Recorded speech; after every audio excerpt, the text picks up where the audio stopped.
नमस्कार दोस्तों, स्वागत है आपका एग्ज़ाम वॉरियर के ऑनलाइन स्टडी प्लेटफॉर्म पर। तो आज हम मॉक टेस्ट नंबर 49 करने वाले हैं और इसमें काफ़ी इंपॉर्टेंट क्वेश्चंस मैंने इंक्लूड किए हुए हैं। अब जिन्होंने प्रीवियस मॉक टेस्ट नहीं देखे, डिस्क्रिप्शन पे मैं लिंक दे दूंगा, आप वहां से उन्हें ज़रूर चेक कर लेना। अब बात करते हैं सबसे पहले क्वेश्चन की। तो एक भारी जुलूस में निम्न में से किसे लोगों ने बेताज बादशाह की जय कहा था? ऑप्शन है हमारे पास महाराजा कांगड़ा, या फिर लॉर्ड माउंटबेटन, महात्मा गांधी को कहा था, या फिर महाराजा परियाल को कहा था। तो इसका जो सही आंसर होगा वो होगा महात्मा गांधी। अब बात करते हैं नेक्स्ट क्वेश्चन की। शिमला का नाम किस देवी के नाम पर रखा गया है? महासू देवी, माँ काली देवी, श्यामली देवी, या फिर तारना देवी।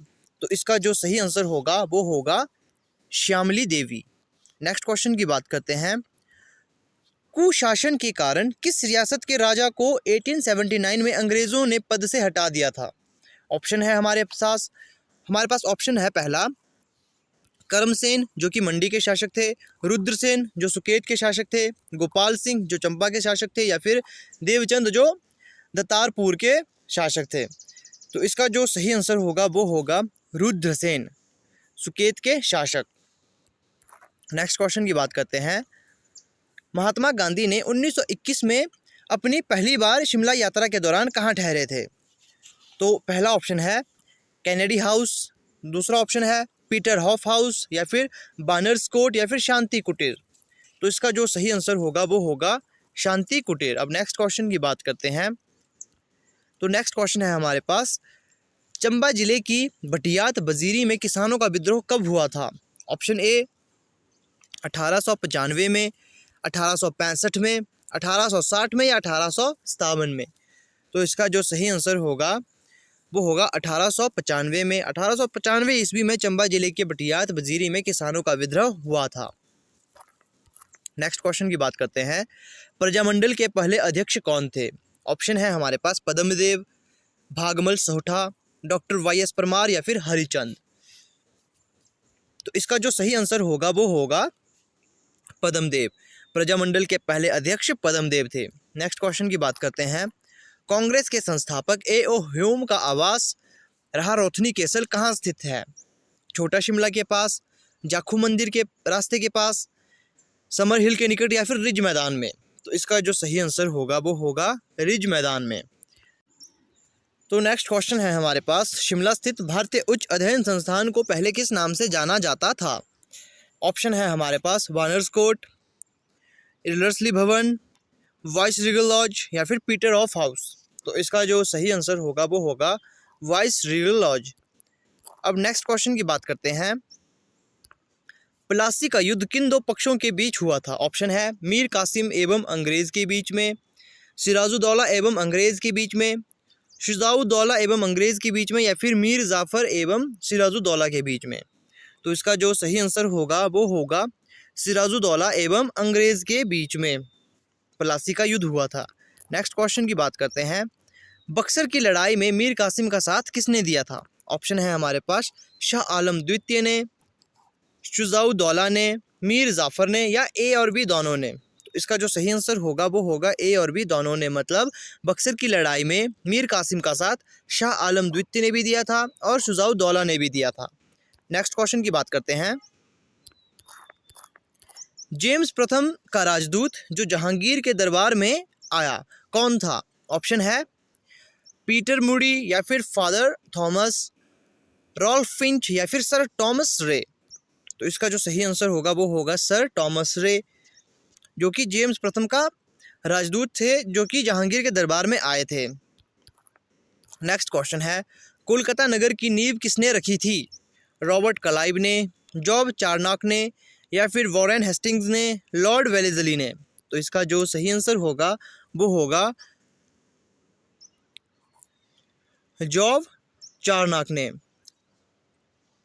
अब नेक्स्ट क्वेश्चन की बात करते हैं। पुर्तगालियों ने बीजापुर के शासक यूसुफ आदिल शाह से गोवा कब छीना था? ऑप्शन है हमारे पास 1508 में, ऑप्शन बी है 1590 में, ऑप्शन सी है 1510 ईस्वी में, या फिर ऑप्शन डी 1516 ईस्वी में।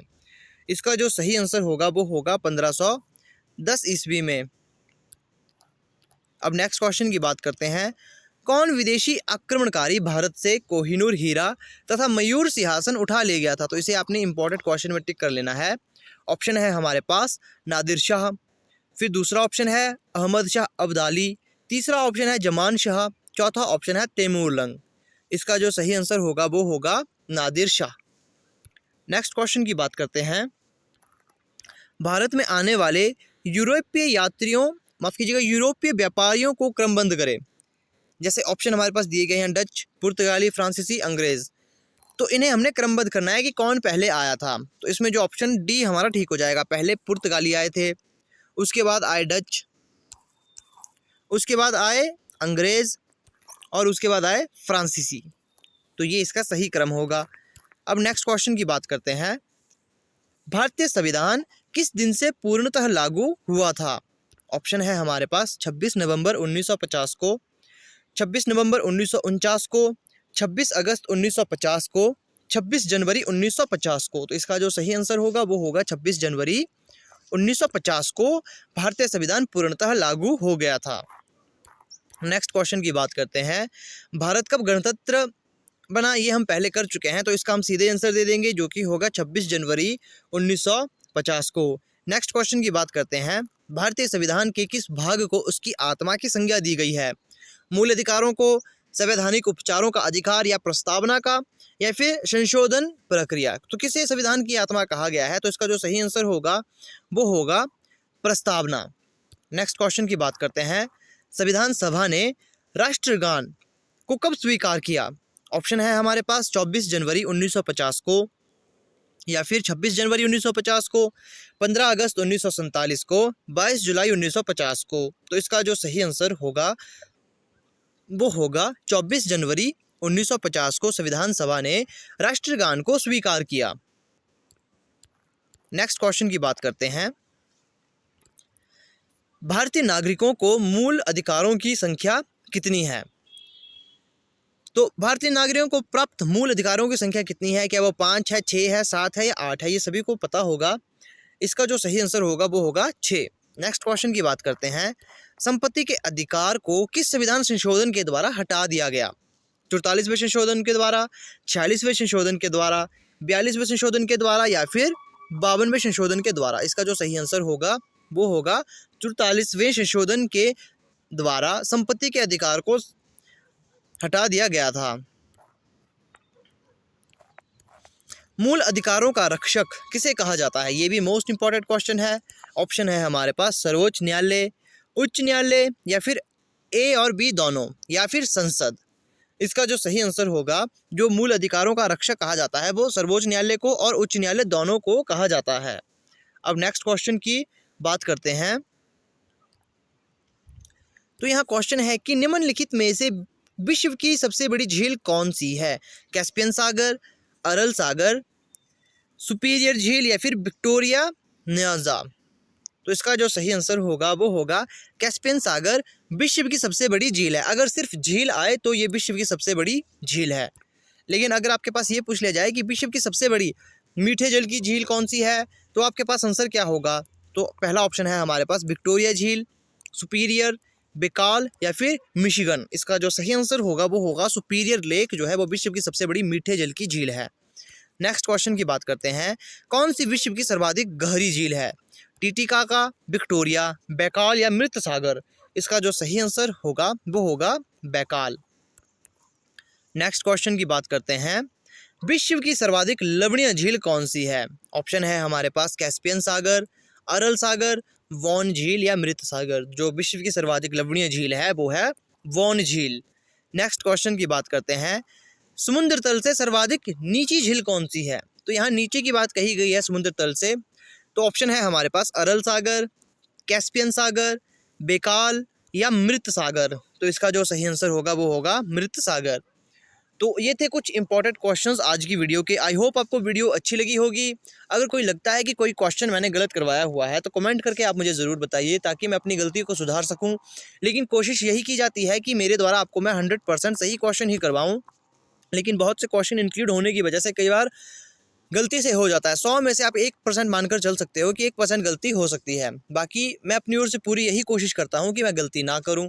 तो अगर आपने अभी तक हिमाचल प्रदेश कांस्टेबल के लिए तैयारी शुरू नहीं की है तो आप तैयारी कर सकते हो, क्योंकि अब आपके पास वक्त काफ़ी कम बच चुका है। तो प्लेलिस्ट पर आप विजिट करिए, काफ़ी अच्छा स्टडी मटेरियल आपको मिल जाएगा specific Himachal Pradesh police constable के लिए। और जितनी प्रैक्टिस मैंने पजल की करवाई होगी, शायद ही किसी ने आपको उतनी प्रैक्टिस पजल की करवाई होगी, क्योंकि पजल के लिए यहाँ पर मैंने बहुत से क्वेश्चन करवाए हुए हैं। हर एक पजल का क्वेश्चन मैंने आपको फ्री ऑफ कॉस्ट करवाया हुआ है। हर एक टाइप का, जैसे आपका ट्राइंगल हो गया, single line, double line, rectangular, square, हर एक टाइप का पजल आपको करवाया हुआ है जो कि 5 मार्क्स का पूछा जाता है। तो उन्हें आपने ज़रूर चेक करना है, क्योंकि 1-2 मार्क्स से ही आप जो है एग्ज़ाम में कई बार रह जाते हो। तो ऐसी गलती ना हो, तो इसमें आपने जो है वो पज़ल ज़रूर कर लेना है, क्योंकि पज़ल हर कोई सॉल्व नहीं कर पाएगा। ये तो सीधी सी बात है कि पज़ल हर कोई सॉल्व नहीं कर सकता। इसमें वही व्यक्ति इसको सॉल्व कर सकता है जिसने ज़्यादा प्रैक्टिस की होगी। तो बस यही आपसे कहना चाहूँगा, ये सब चीज़ें आप ज़रूर देख लें। तो मिलते हैं आपसे अब नेक्स्ट वीडियो में।